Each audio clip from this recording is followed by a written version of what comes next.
મધ્ય પૂર્વમાં ઈરાન અને ઇઝરાયલ વચ્ચે ચાલી રહેલા યુદ્ધને કારણે ભારતથી વિદેશ જતા સામાન્ય પ્રવાસીઓ પર આર્થિક મોટો બોજ પડ્યો છે.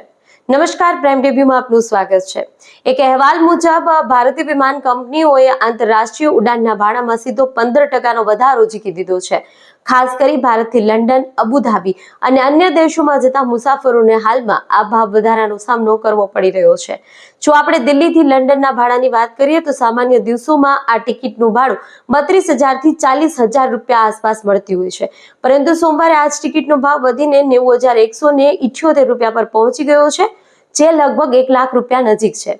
એવી જ રીતે દિલ્હીથી અબુધાબી જવાની ટિકિટ 11,875 રૂપિયા વધીને 17,000 રૂપિયા વધી ગઈ છે. જો કોઈ મુસાફર અબુધાબીથી દિલ્હી પાછો ફરે તો તેને 42,990 રૂપિયા ચૂકવવા પડી રહ્યા છે. આ મુશ્કેલ સમયમાં વિમાન કંપનીઓએ નાગરિક ઉડ્ડયન મંત્રાલય પાસે મદદ માંગી છે. તેમણે બળતણ પરના કરવેરામાં રાહત આપવા અને હવાઈ મથકની ફી ઓછી કરવા વિનંતી કરી છે.